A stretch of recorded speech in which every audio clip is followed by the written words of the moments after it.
a todos, bienvenidos a un capítulo más del podcast de Olisport Network.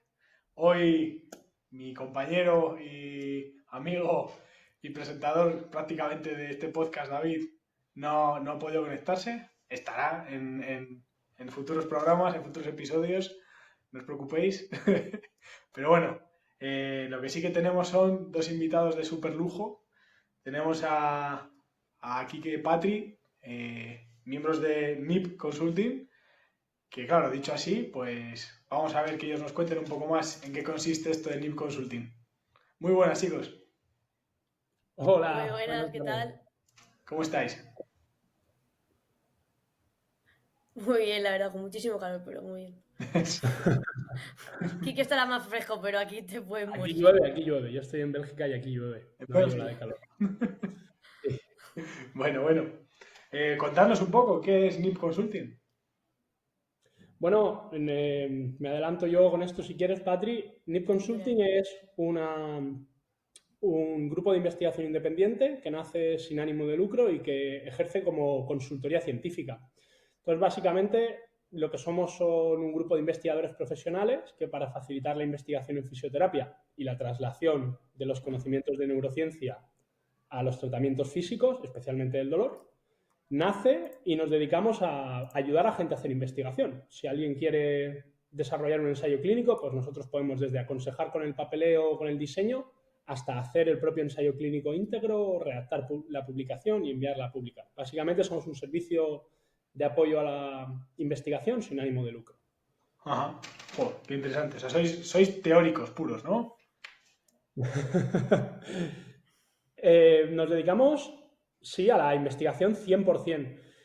Nosotros, por ejemplo, mi trabajo es hacer investigación básica, fundamental, células, biología, y en NIP Consulting la mayoría de lo que hacemos es translacional, aplicado a pacientes o a humanos sanos.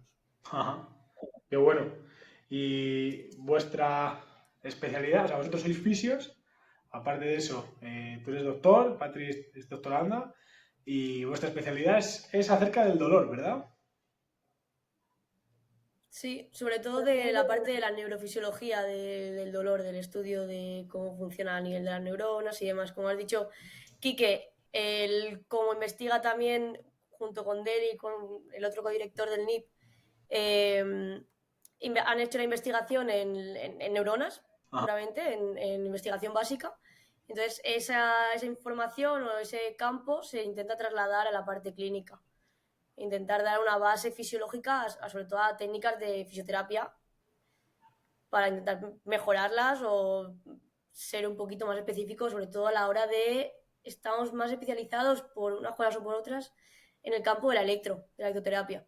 Ajá. Contadnos un poco en qué consiste y cómo afecta eso al dolor. Bueno, pues la línea con la que llevamos unos años trabajando, especialmente con la tesis de Patri, es que hasta ahora los tratamientos de electroterapia, estos de, a mí me duele algo, ¿no? Tengo un esguince, una rotura de ligamento cruzado, cualquiera de las lesiones típicas, es muy habitual ir al fisioterapeuta y que te ponga, pues, corrientes, ¿no? Te pone tus parches, Un clásico. pasa electricidad, un clásico del día a día. Y a la mayoría de los deportistas ya lo aborrecen, de hecho, ¿eh? Lo aborrecen. Desarrollas un condicionamiento negativo, ¿no? Porque estás parado, no, tienes la sensación de que te hacen perder el tiempo con ello. Correcto.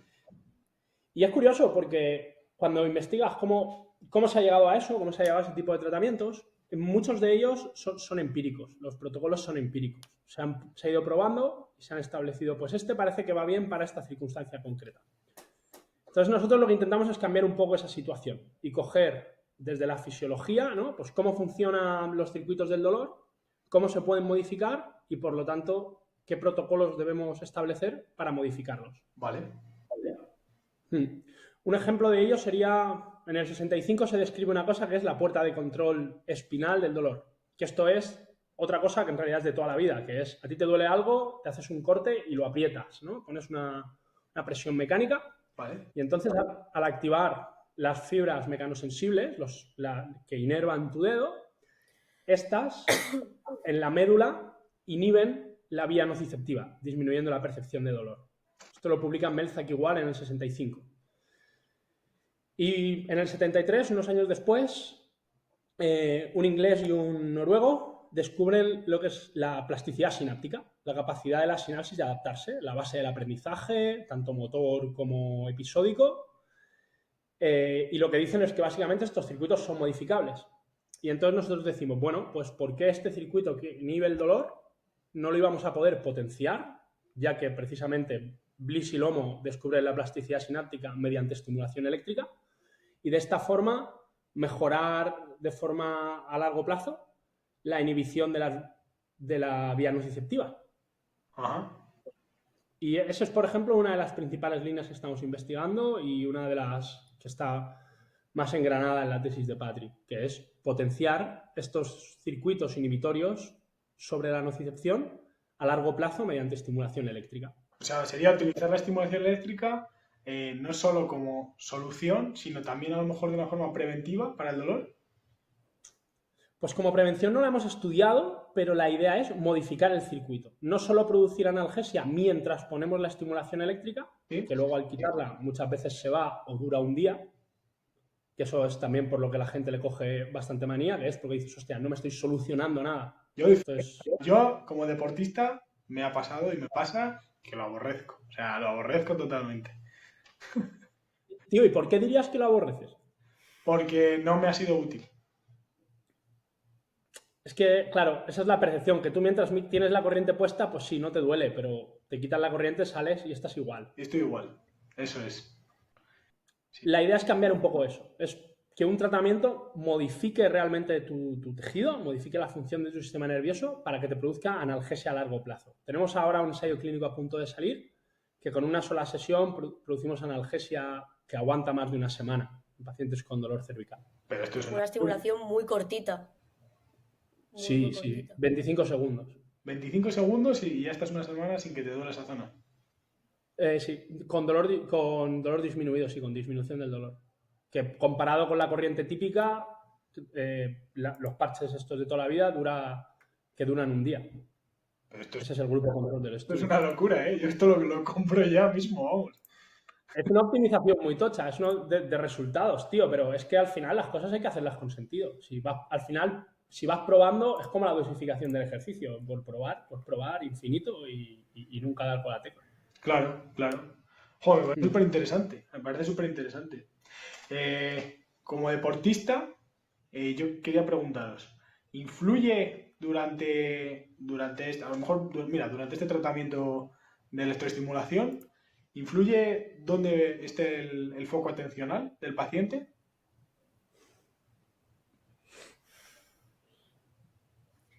Sí, de hecho hay estudios que se ha visto que si tú mientras que estás haciendo un tratamiento o sí, está percibiendo un dolor, se estás nos ha generando colgado, Patri. un dolor en una persona, esa persona le enseñas una imagen desagradable, él percibe más dolor que si enseña una imagen no desagradable o una imagen que no genere una percepción de decir...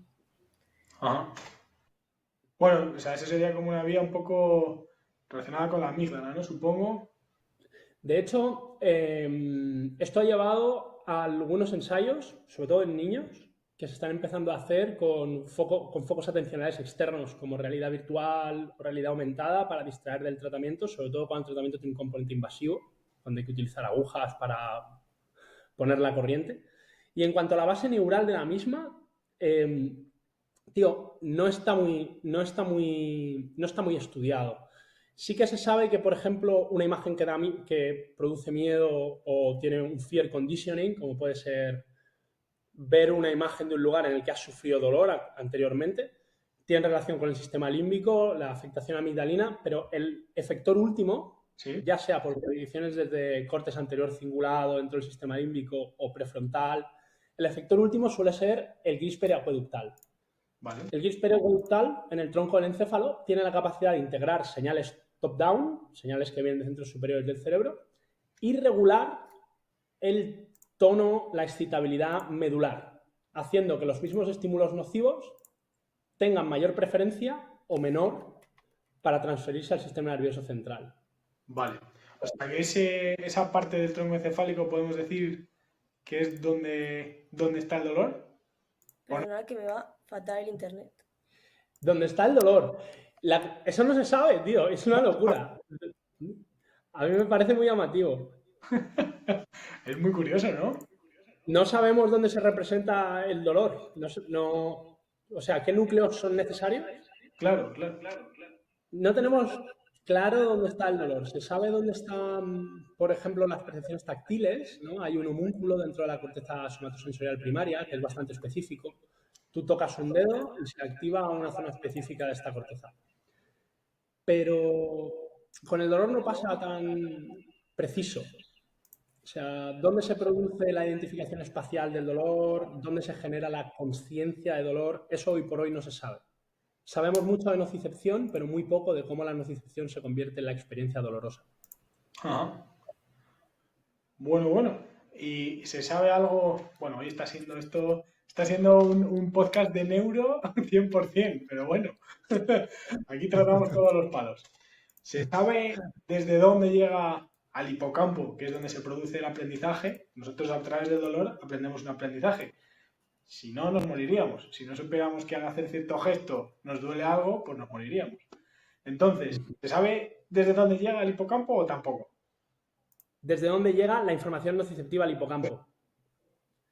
Se sabe que llega, eso seguro. Llega seguro. ¿Y desde dónde? Llega. Hay neuronas que responden a dolor en el hipocampo. De hecho, Patri, por ejemplo, nos presentó hace no mucho un paper al grupo en el que, bueno, en el hipocampo había factores de cronificación del dolor. Eso es un paper del laboratorio de Bani Abkarian. En cuanto a la pregunta concreta, ¿desde dónde llega la información al hipocampo? Cuando el dolor sube del troncoencéfalo, se dividen tradicionalmente en dos circuitos. Uno que es evaluativo y discriminativo, que comprende tálamo, corteza y demás, que lo que dice es dónde me duele, cuánto me duele y de qué modalidad es el dolor. ¿Es punzante, es frío, es calor? Y otro que es afectivo-emocional, que es el que engloba el sistema límbico y su punto de entrada es el núcleo parabraquial en el tronco del encéfalo. El hipocampo está dentro de este último. O sea que el hipocampo guarda más memoria del aspecto afectivo-emocional del dolor, que es el que interesa para la supervivencia, que es quiero huir de este dolor, que del evaluativo discriminativo, lo cual es curioso, porque en clínica se suele prestar más atención al aspecto evaluativo discriminativo, pero lo que le importa a nuestra memoria es cómo de desagradable, cómo de incapacitante, cómo de aversivo ha sido el dolor, y no tanto cuánto, dónde o cómo me ha dolido. Bueno, ya hemos visto que hay distintos tipos de clasificación del dolor. ¿Con cuántas escalas de clasificación del dolor? ¿Cuántos tipos de dolor hay? ¿Cómo sabemos esto?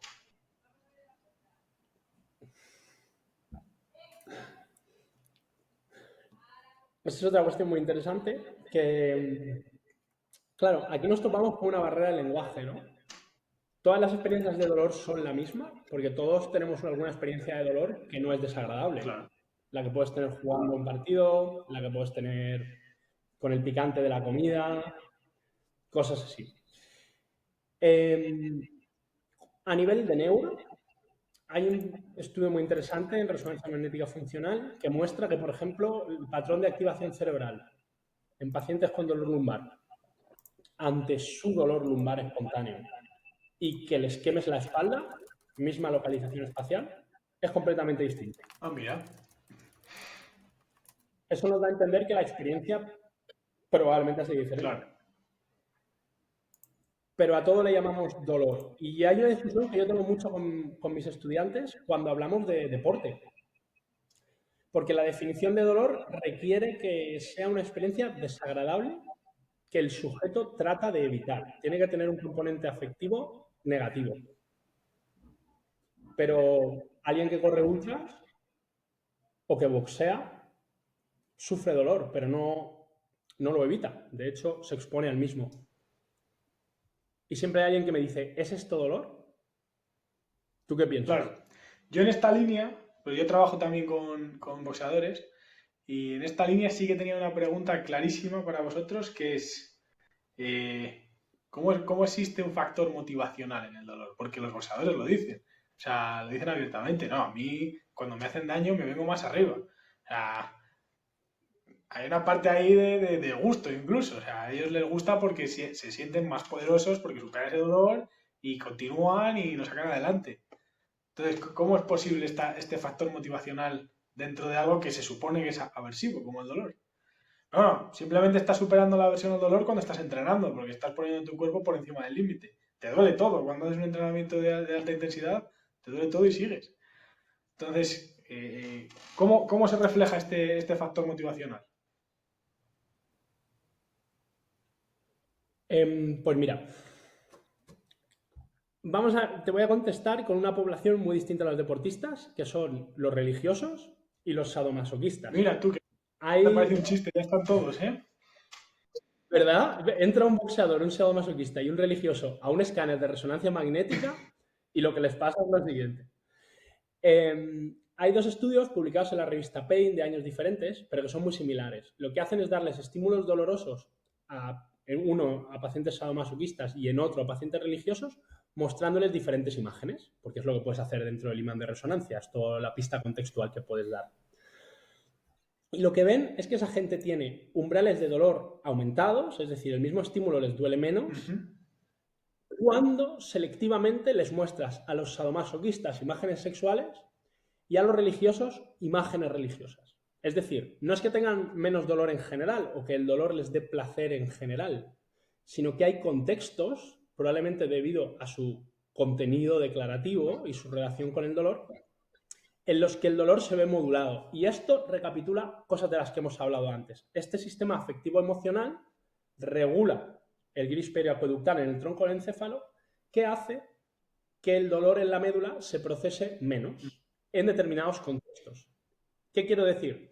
Pistas visuales o auditivas, olfatorias, sensoriales, las que sean, que te indican que estás en un combate de boxeo y que estás compitiendo, pueden tener un efecto regulador que disminuye el dolor que sientes. Y en ese caso, efectivamente, no solo te sientes más poderoso, literalmente estás blindado. Claro, claro. O sea que hay como una especie de filtro a través del cual pasa el dolor a nivel contextual, ¿no? O sea, según el contexto, el dolor pasa ese filtro y te dicen si continúo o si no, esto no me gusta, me voy. Efectivamente, efectivamente. Y esa modulación contextual depende de la persona y del significado que tenga ese contexto para ella. Claro. Y esto, aplicándolo a mi campo, ¿no? A la psicología deportiva, se puede moldear, ¿no? O sea, yo puedo enseñarle a alguien que en ese contexto el dolor está bien. Efectivamente. El quitar esa alarma que pueden tener. Claro, por ejemplo, ¿qué le pasa, Patri, a un jugador que cada vez que entrena le duele lo típico, tendinopatía del saltador, un tendón rotuliano? ¿Qué piensa que va a pasar a un jugador? Tiene miedo. Tiene miedo, piensa que se va a romper, va a evitar, no va a activar la musculatura porque va a evitar gestos, va a ir... Y hasta que no llegas a enseñarle, el decirle, mira, este dolor, si no llega a esta intensidad, no pasa nada, se puede controlar con estos ejercicios, darle también el poder, el de cómo controlarlo, y le enseñas y le educas, ese jugador si no va a estar todo el rato, no va a rendir, es imposible que rinda. Y me atrevo a decir que no solamente no va a rendir, sino que tiene mucho más riesgo de lesionarse justo en esa zona, porque va a tensar más la zona alrededor, va a proteger más, va a hacer gestos técnicamente incorrectos para protegerse y hay más riesgo de lesión, ¿no? Yo he trabajado con un jugador de rugby que se partió el tendón, el rotuliano, y fue precisamente porque antes de salir, o sea, no fue exactamente por eso, pero antes de salir él lo pensó mucho, dijo, hoy a lo mejor tal. Y yo estoy convencido de que hay una relación causa-efecto, una relación más allá de las premoniciones. Yo en ese aspecto puedo hablar en primera persona y en cuanto a dolor de la rodilla y demás, yo tengo la rodilla que es un robot, la rodilla no es mía, es de otra persona. Y Es ya de otra persona, te lo digo. literalmente de otra persona. Es de un muerto, literalmente. Tengo un trozo de un cadáver en la rodilla. Y, y yo todos los días me doy la rodilla, todos los días de repente me pega pinchazos sin ton ni son, todos los días. Eso es el pan nuestro de cada día. Pero por suerte, por desgracia, entiendo un poco de esto y es decir, mira, no he hecho nada, no ha pasado absolutamente nada. Mi cuerpo que diga que he hecho un gesto de peligro, ¿no? Me acabo de levantar de una silla, no es absolutamente nada. Entonces, hasta que eso llega a entenderlo un deportista profesional que están tocados por todos los sitios, que al final le llevan el cuerpo al límite y a nivel mental también, hasta que llegan a entenderlo cuesta mucho. Yo he tratado con muchos deportistas profesionales y al final tienes que hacer lo que ellos digan porque es lo que mejor les va a ir. Sí. Da igual que Sí, tú además, creas que es autoterapia. La que mejor le va a ir es que si tienes que poner las manos así, tienes que poner las manos así. Tienes que poner las manos así, sí. tienes que poner las manos así. Y da igual. Además es un perfil que, pues por su trabajo y por lo que se han dedicado siempre, reconoce muy rápido el estímulo de su cuerpo, tiene mucha propiocepción. Entonces yo creo que eso aumenta esa sensibilidad al pensar en un dolor, ¿no? Te ponen alarma, claro. Claro. La mayoría están Te operados ponen de algo. alarma. Y yo, ¿sabéis esto de los ideales de un cuerpo imposible que te venden las redes? Pues esto es un poco, pasa algo similar, ¿eh?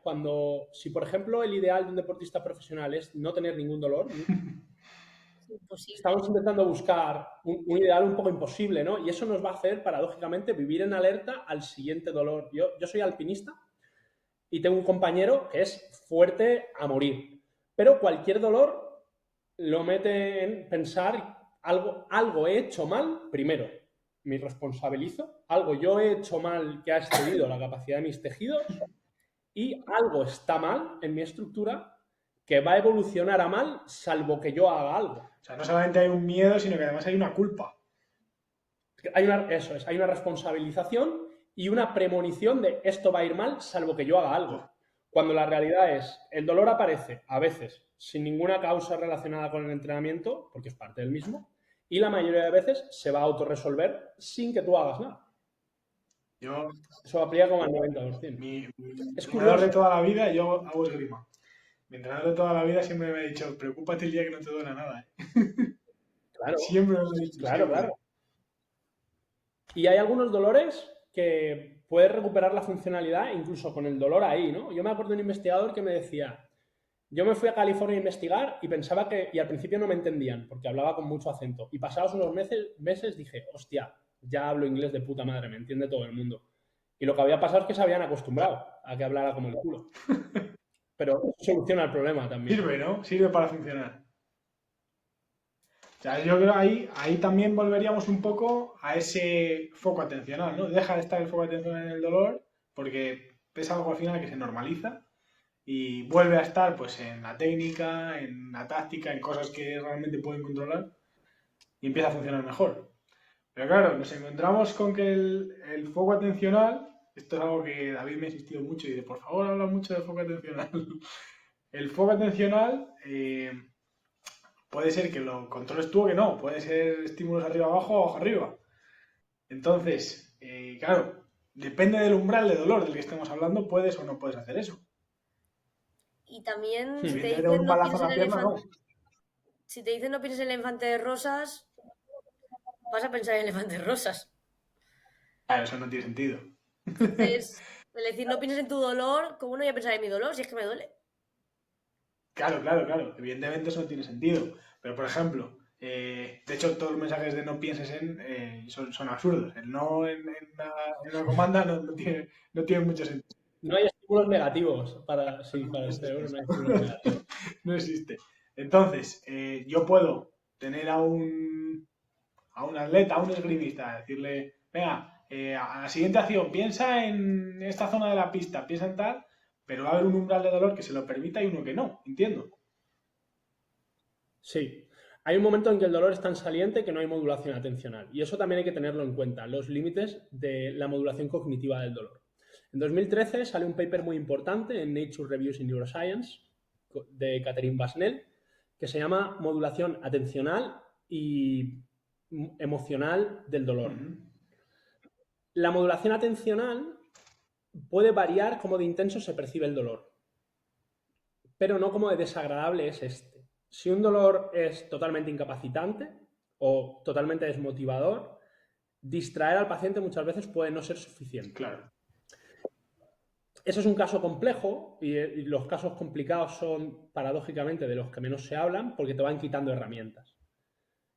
Una cosa que se recomienda en estos casos es tratar de buscar un alivio sintomático. Por ejemplo, ahí puede ser útil poner los tan aborrecidos parches para disminuir el dolor mientras se ejecuta el ejercicio, de cara a que esto nos permita mover el foco atencional a través de reducir la intensidad del dolor. No estás buscando que el parche te quite el dolor, estás buscando que el parche te capacite para hacer cosas y eso quite el dolor del centro de la ecuación durante toda la sesión. Porque ese es otro problema. Tú vas a una sesión con el fisio y ¿cómo vas a no estar pensando en el dolor?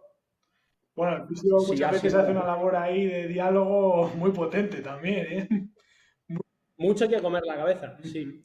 De esto también se empiezan a hacer entrenamientos con carga cognitiva, ¿no? Lo que se llaman cargas duales. Sí.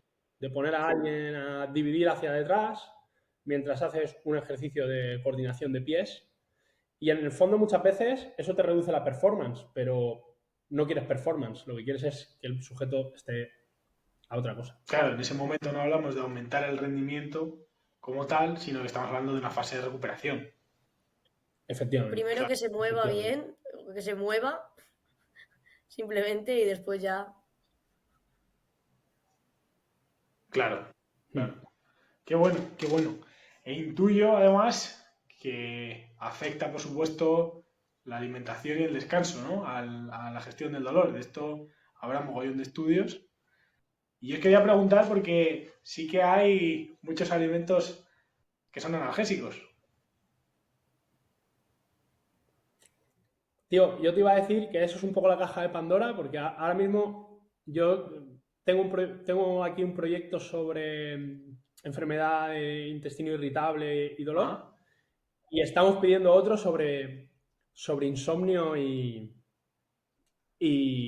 dolor, sobre privación de sueño y dolor. Entonces, claro, eso ahora está a la orden del día, ya nos falta el estrés y ya los tenemos todos. En cuanto a la alimentación... Nos juntamos todas las personas. Hay muchísimo escrito, tío.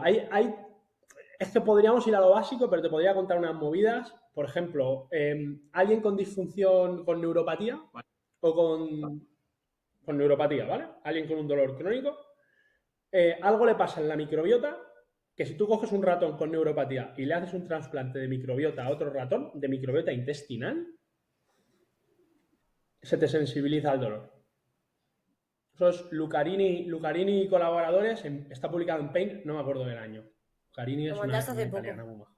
Espera, porque no lo he entendido bien. O sea, si tú le pasas la microbiota de un ratón con dolor crónico a otro, ¿el otro genera también dolor crónico? Genera sensibilización al dolor, sí.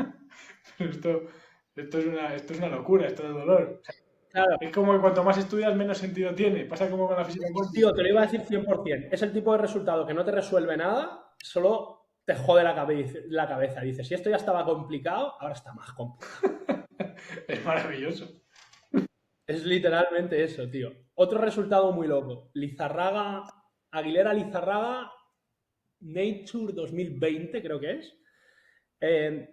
Lo que hace aquí Javi, de Logroño, coge un animal y le induce una infección intestinal y luego lo ha reproducido lo mismo con estrés, ¿eh? No hace falta que sea una infección, puede ser estrés. Vale. Y durante la infección o el estrés le da un alimento con un antígeno. Por ejemplo, en este caso, ovoalbúmina, el antígeno del huevo, que para el ratón es inocuo en principio. Vale. Se lo da durante la infección o el periodo de estrés y entonces espera a que se pase la infección o se pase el estrés, un mes. Y está el ratón sano. Si le vuelve a dar la ovoalbúmina, desarrolla síntomas de dolor, diarrea y calambre intestinal.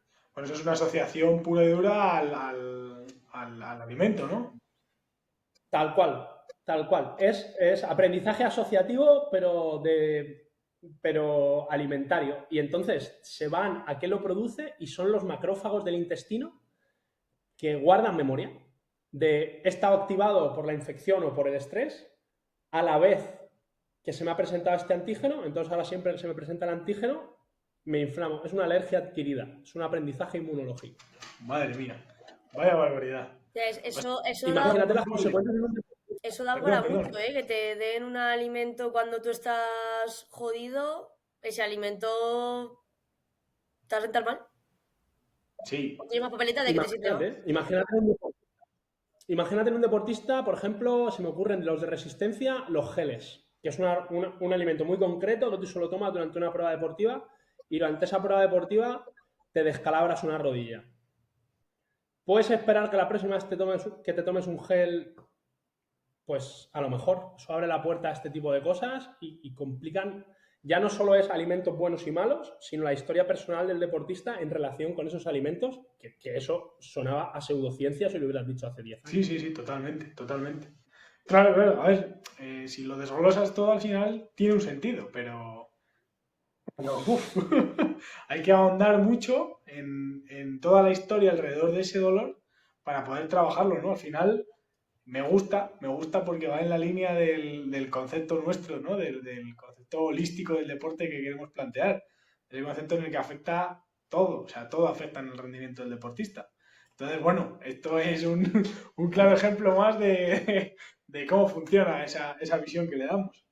Y Yo te lo iba a decir que eso desde la perspectiva del científico está muy interesante porque investigas una cosa muy concreta, pero desde la perspectiva de quien trabaja con el paciente lo hace cada vez más complejo porque al final tienes que explorar un número de dimensiones que interactúan entre sí muy claro, loco. Ya Y llega un punto que no puedes abarcar todo, o sea, controlarlo una todo sola es persona muy no. difícil.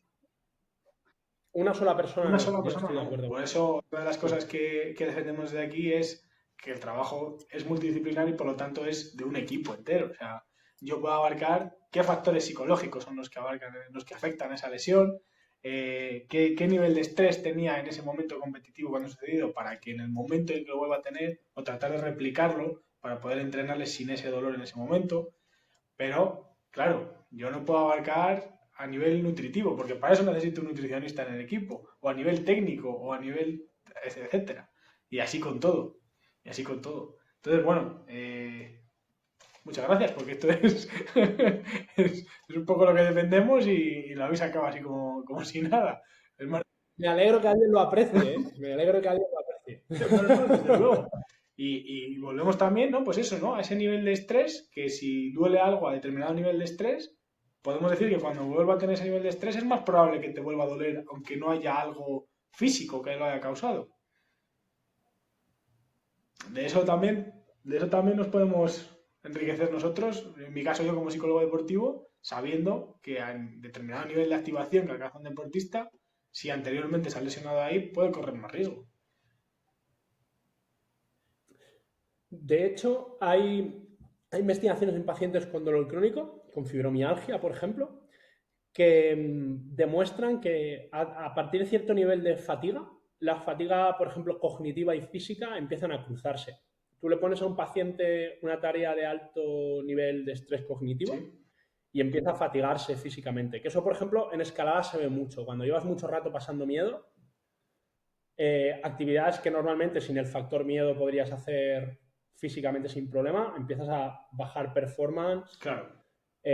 muy a lo loco, porque se te empieza a cruzar porque realmente hay partes de nuestro aparato biológico en los que no funcionan por separado. El estrés psicológico del biomecánico, si lo queremos llamar así. Claro, claro. Y esto puede afectar también no solamente a la intensidad, sino a la calidad de la recuperación, al tiempo de recuperación que puede llevar.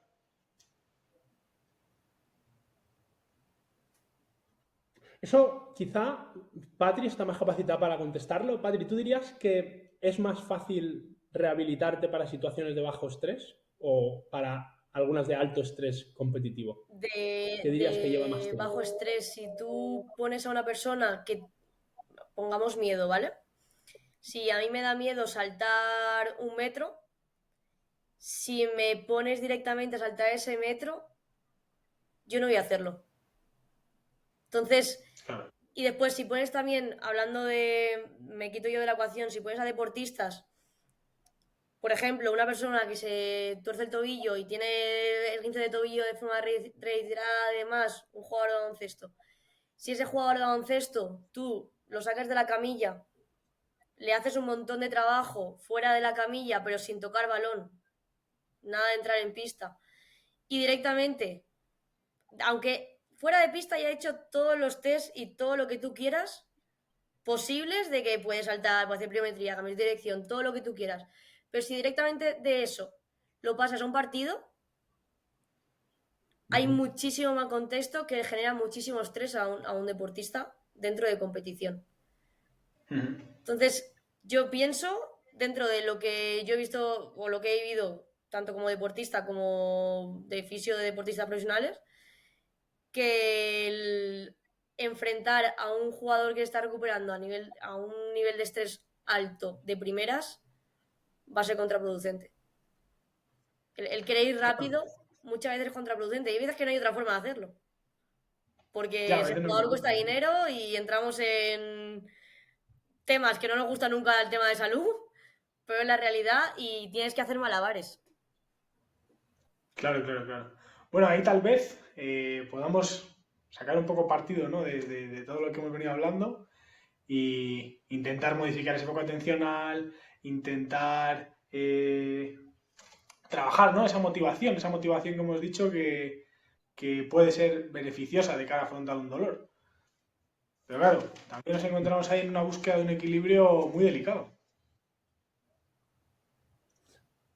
¿A qué equilibrio te refieres? Claro, al equilibrio entre tengo más estrés por estar en esta situación, pero me motiva a la vez esta situación.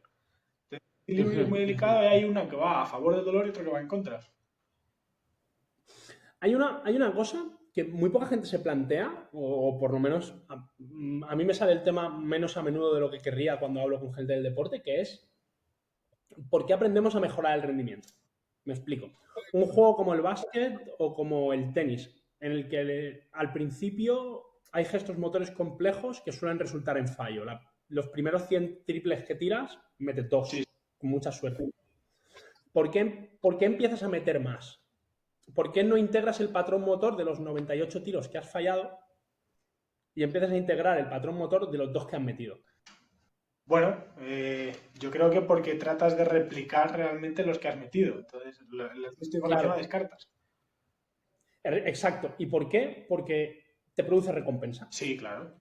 Al final, esto se traduce en que como te importa que el balón entre, se produce una liberación de Dopamina dopamina pura.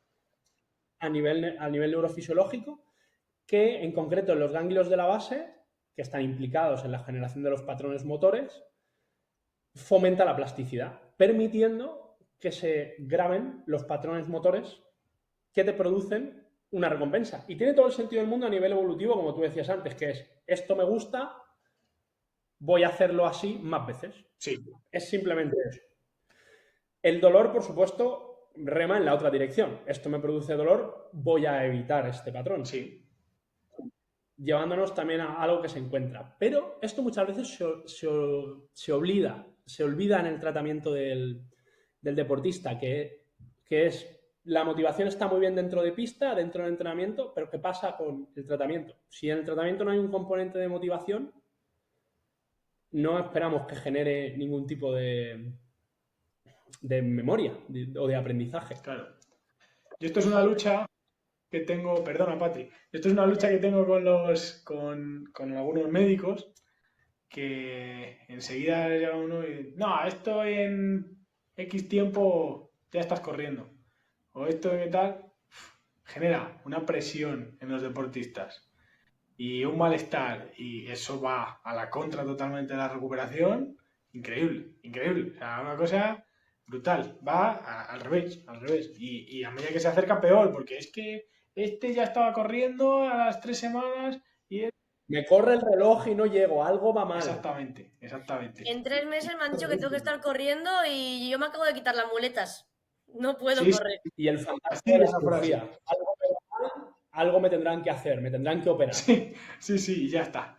Pero es terrible, es terrible. Esa presión que genera en el tratamiento no tiene ningún sentido. Entonces, bueno, yo como psicólogo, que trabajo con lesionados bastante, sobre todo en el ámbito del rugby, que es muy habitual lesionarse, eh, eh, les hago plantear objetivos que dependan de ellos. O sea, no objetivos de Efectivamente. aquí a no sé cuándo, ¿Me has recuperado? Bueno, ¿eso depende de ti realmente? No. Vale, pues planteate cosas que dependan de ti. Comer sano, descansar, ir a las rehabilitaciones, no apoyar la pierna, pues ese tipo de cosas que sí que puedes controlar, que sí que son factibles, pero recuperarte. Yo en este aspecto te quería preguntar, ¿tratas sobre todo con deportistas de rugby o con otro tipo de deportistas de otros deportes más diferentes? Porque los Yo deportistas de trabajo con rugby... deportistas Yo trabajo con deportistas muy diversos. Trabajo con rugby, trabajo con boxeo, con esgrima trabajo mucho, que es el deporte que he practicado yo. Trabajo con motos, trabajo con opositores, con tiro con arco, con pentalón. eh, ¿Y no sé, dirías que Y uno. entre todos esos, los que se llevan la palma son el rugby, en cuanto a incidencia de En cuanto a lesiones. lesiones, sí.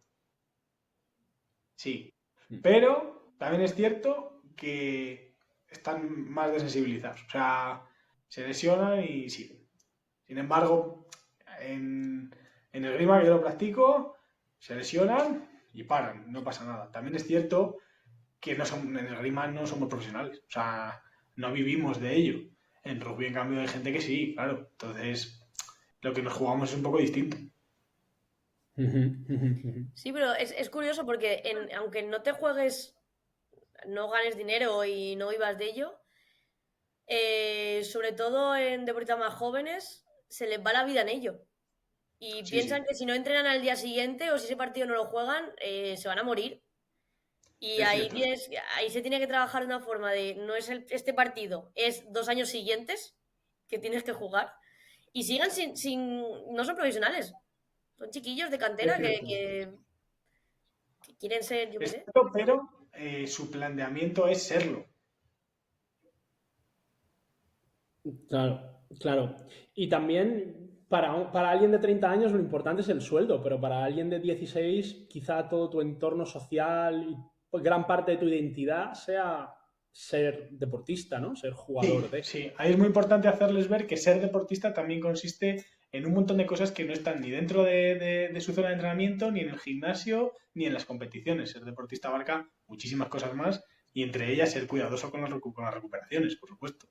Ser cuidadoso con el Totalmente de acuerdo. descanso, ser cuidadoso con el estudio, que también afecta al rendimiento deportivo, ser cuidadosos con la alimentación, o sea, ser deportista abarca mucho más que ir a entrenar todos los días, competir y luego irte de fiesta y liarla hasta las tantas.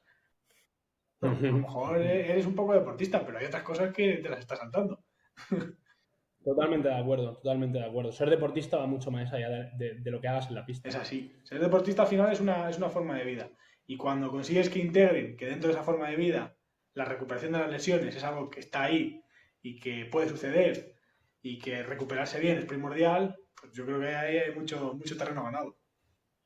Y que puedes trabajar en ser mejor. Ser mejor en la recuperación ante una lesión es también ser mejor deportista, ¿no? Ofreces más a tu club y a tu carrera. Incluso en este aspecto que has dicho, he trabajado con deportistas lesionados que les preocupaba no seguir mejorando y se han dedicado a hacer análisis de vídeo. Claro, Estando lesionado no puedo claro. ir a jugar, pero puedo hacer análisis de vídeo. Y visualizaciones. Les he puesto a hacer visualizaciones a morir. Porque ellos necesitan hacer eso. O sea, necesitan sentirse productivos, sentirse que siguen avanzando en su deporte. Pues venga, pues vamos a visualizar. Y al final son Y cosas que no puedes hacer si estás compitiendo. No tienes no, tiempo no, físico no. o priorizas otras cosas y no lo haces. No. Y tienen que descansar y no, o sea, no es viable. Pero en esos momentos, pues sí, se puede aprovechar el tiempo de otra manera, por supuesto. Y es muy bueno, y es muy bueno. Y además, ya puestos, le quitas el foco de atención al dolor. Efectivamente. Y le pones el foco atencional en mejorar. Yo venía pensando hoy, Ujú. sabiendo que teníamos la grabación, venía pensando en cómo es el trayecto de un deportista de alto rendimiento, ¿no? Que cuando tú empiezas tienes mucho refuerzo positivo, Sí, vas aprendiendo, vas a mejor y cuando realmente empiezas a rendir, por ejemplo, algo que yo practicaba y ya hago menos, que es escalada deportiva. Te haces escalada deportiva, intentas escalar cada vez un grado más difícil y llega un punto en el que la mayoría de veces que te subes a una vía a escalar, lo que acabas es cayéndote. sí. Te caes 200 veces para no caerte una. Y ese día encadenas tu grado. Entonces, como que cambia un poco cómo viene esta recompensa, ¿no? Empiezas a tener muchos refuerzos negativos y empiezas a tener como una recompensa más intermitente. Y en ese sentido pensaba, ¿cómo se puede lidiar con esto? Y me ha gustado mucho una cosa que has dicho, que es ponerte el objetivo en cosas que tú puedes hacer. Claro. Mi objetivo hoy no es encadenar esta vía, mi objetivo es intentarla 6 veces. Exactamente. Y no solo intentarla, sino prestarle atención a determinados factores mientras lo intentas. Es justo lo que has dicho. Además, sí que hay una cosa que es que a toda medida que vas aprendiendo y vas creciendo como deportista, al principio aprendes muchísimo. O sea, vas a entrenar, cuando empiezas con un grupo de alto nivel vas a entrenar y todos los días sales diciendo, madre mía, me va a explotar la cabeza, he aprendido muchísimo. Pero claro, cuando ya llevas 5 años, para integrar un nuevo concepto te lleva la vida. Pero ese nuevo concepto que integras da mucho más valor que los 3 primeros que has aprendido en los 5 minutos que llevas de clase cuando has empezado a hacer ese deporte. Porque te hacen un salto cualitativo mucho más grande. Entonces, sabiendo esto de una forma consciente, no cuesta tanto dedicarle un montón de horas a aprender que el pie mejor con este pequeño ángulo aquí, que no, coges así la pelota y corres y tal. O sea, el salto cualitativo sabes que es mayor. Y además de eso, pues que tienes ya una identidad creada, que eso también hace muchísimo. Es curioso en términos de recompensa cómo funciona esto, ¿no? Es empezar a no valorar tanto el filete que tienes delante como lo digo por el experimento este típico del perro, como aprender a darte la vuelta y salir por el otro lado de la jaula para buscarlo. Y creo que es extensible a casi todo en la vida, porque en los trabajos yo creo que pasa igual. Yo una cosa que veo mucho es que alguien llega a un curro, estás a full con el trabajo, todo es nuevo, todo es emocionante, pero llega un momento en el que esas recompensas se reducen y tienes que hacer un cambio de chip. Nuestro trabajo pasa igual. Claro, pasa igual en casi todos los ámbitos. O sea, cuando tú empiezas en algo, es apasionante porque es nuevo. Pero luego, si tú no sigues tratando de crecer, Eso ya es, no va a ser nuevo. eso es. Ya no va a ser emocionante. Pues ya está, ya lo has hecho. Puedes ir todos los días y te vas y muy bien, pero ya no es emocionante. A ver, nosotros tenemos mucha suerte. Vosotros sois investigadores y tenéis cosas nuevas. Siempre tenéis que trabajar mucho para conseguir una cosa nueva. Pero claro, esa cosa nueva que conseguís es apasionante. Entonces es lo mismo que una tarea de un deportista que lleva 5 años, 10 años, 12 años haciendo un deporte y tarda 1 año, 2 o 3 en aprender una cosa nueva, pero lo que ha aprendido nuevo es la bomba. Entonces vosotros es más o menos lo mismo. Es muy guay. De hecho, Es curioso porque esa es la clave justo en nuestro caso concreto de por qué nos cambiamos de la clínica a la investigación, precisamente buscando una novedad continuada. Claro. Y al principio, imagino que igual que hemos hablado al principio, todo era una gozada, porque todo era nuevo, y ahora que ya estáis más metidos, va costando que salgan cosas nuevas, va costando cada vez más. Es el mismo proceso, con una motivación distinta, porque os gusta mucho más, que por eso os dedicáis a ello, pero es el mismo proceso.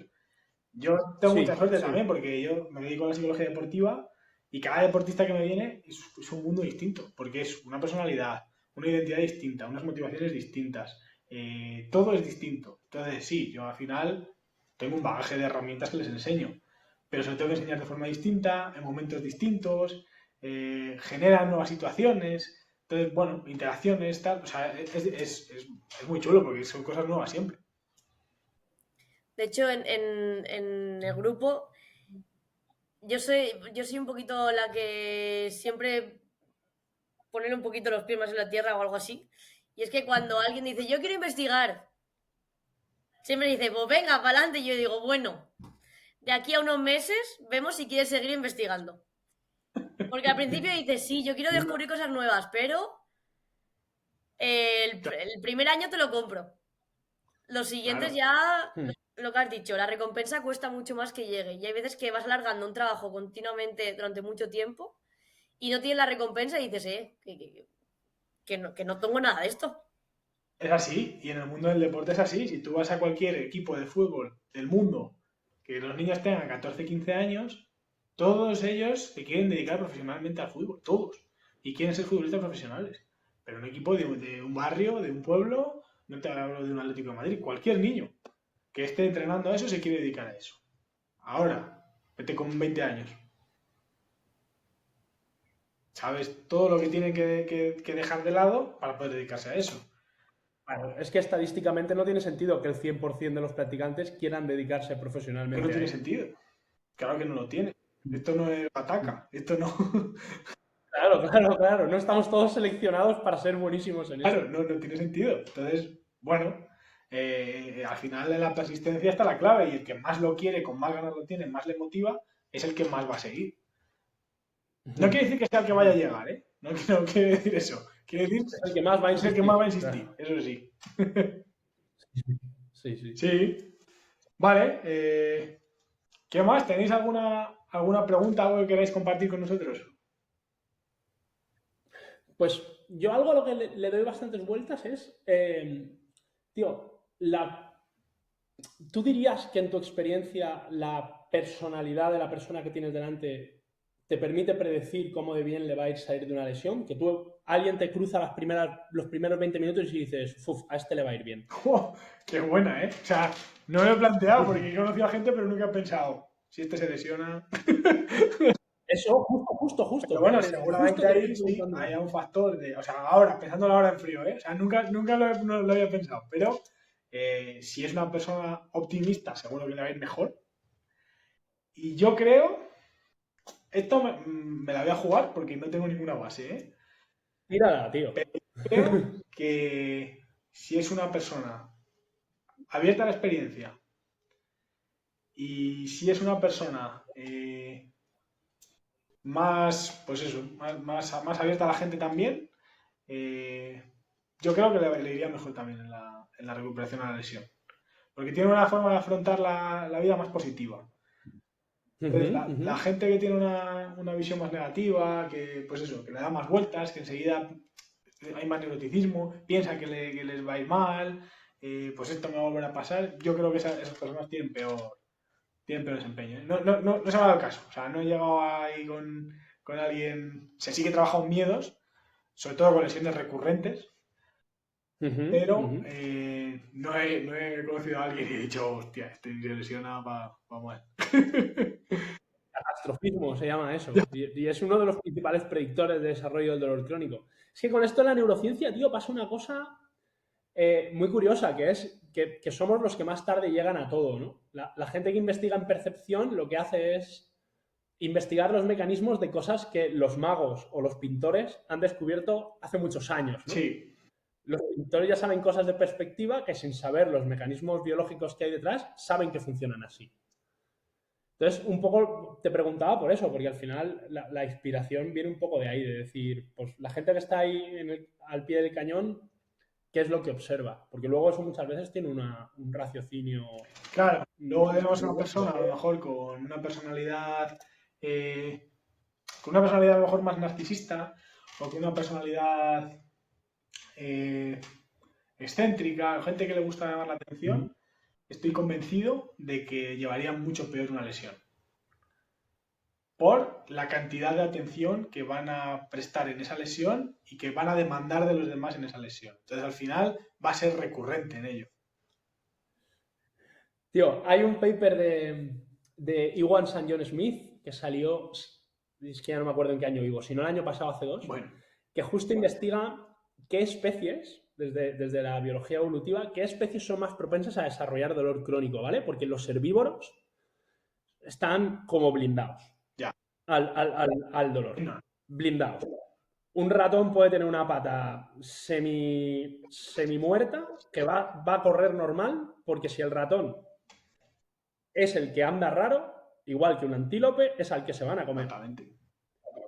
Cuanto más apoyo social empieza a haber en la especie, y la nuestra es el paradigma máximo de ello, más se favorecen las conductas de queja, de expresión del dolor. Somos, el paper concluye así, descendientes de quejicas, porque eso nos aporta una ventaja social. Que es justo lo que estás diciendo, ¿no? Aquella persona a la que le gusta recibir esa atención y esos cuidados de apoyo es quien más probabilidades tiene de desarrollar el dolor crónico, y eso no solo va en personas, sino en putas especies. Es muy loco. Es muy loco, ¿eh? A mí me ha recordado un poco al estudio que hice yo en mi TFG.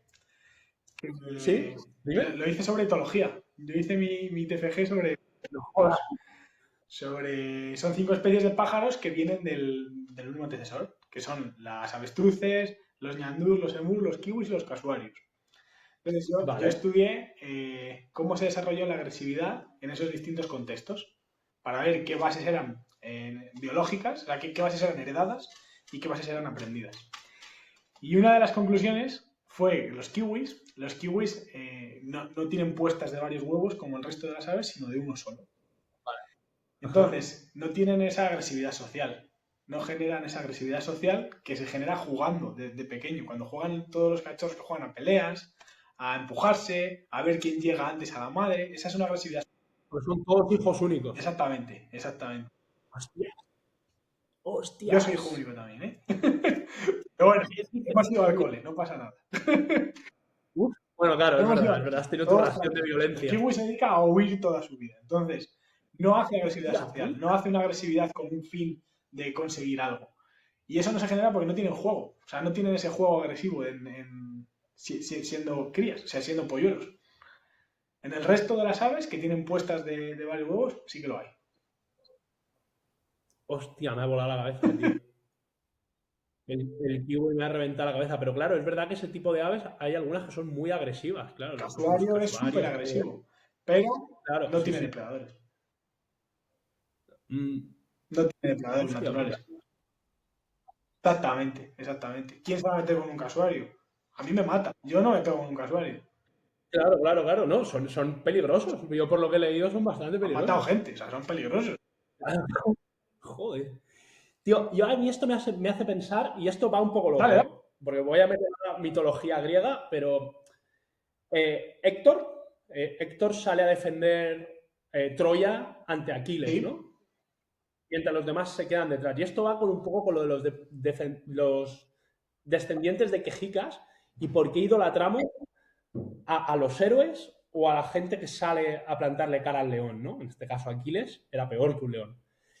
Y, tío, tiene también su componente evolutivo, ¿no? Es decir, para mí es ventajoso evolutivamente que el valiente salga a defender la ciudad mientras yo me quedo dentro. Claro.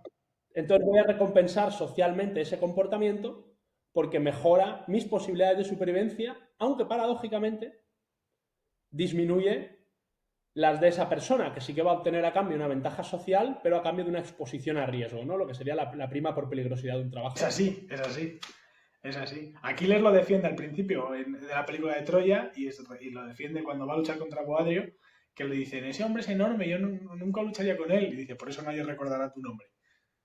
Efectivamente, justo eso. La misma película. Exactamente. Es así. Exactamente. Nadie recordará tu nombre, pero alguien tendrá tus genes. Eso sí. Claro. ¿Cuál es el objetivo evolutivo? Es que la puta selección natural suda del individuo. Sí. Para fomentar la especie. La supervivencia. Entonces, hemos evolucionado para ser, esto jode decirlo, pero para ser quejicas que fomentan que otro salga a defender tu vida. Bueno, pero ahí hay una parte también, ahí sigo defendiendo yo también ese equilibrio, ¿no? Porque si no existiera esa figura de héroe en un pueblo, a ese pueblo se lo hubieran cargado, 100%. Efectivamente. Porque a la gente que ha inspirado esas figuras de héroe y han sido o militares o defensores de sus pueblos o como quieran llamarlo, guerreros, al final han sido los que han sacado todos los genes del pueblo adelante. Así que, sí, esa figura del héroe la defendemos los quejicas, pero a su vez motiva a la gente para defender lo suyo.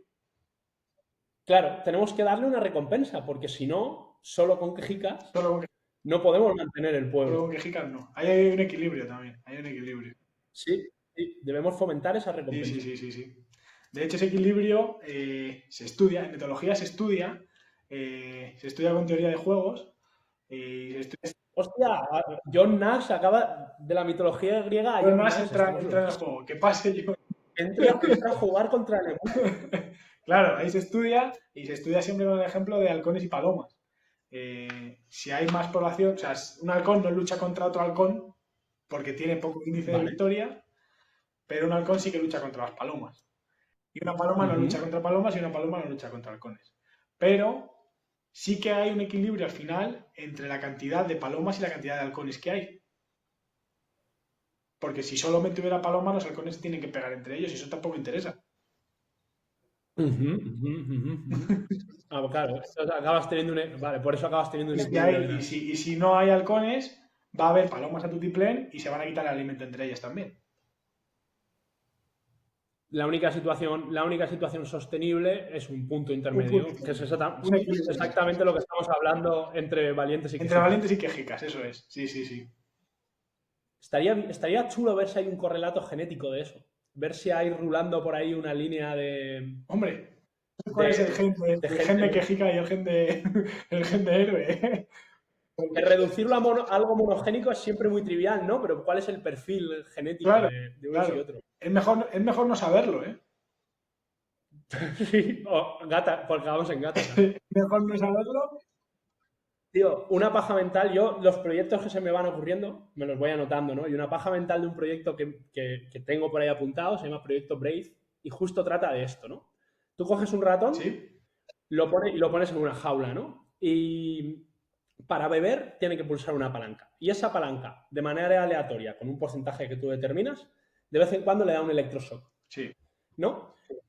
Estaría muy interesante estudiar, ya sea mediante registro, bueno, probablemente mediante registro de actividad eléctrica, qué se activa en el cerebro del ratón cuando decide afrontar esa posibilidad, cuando decide exponerse al dolor para obtener algo. Estaría muy guay.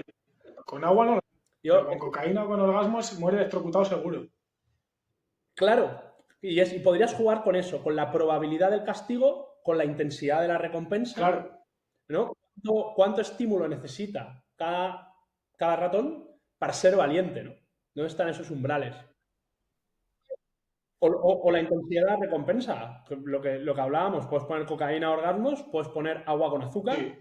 que puedes controlar el porcentaje, puedes poner agua con picante, que entonces es más aversiva, Claro. y ver dónde están esos umbrales del Lo valor. puedes ver si a veces sale agua con picante o a veces sale agua con azúcar. Sí, refuerzo intermitente, Claro. ¿no?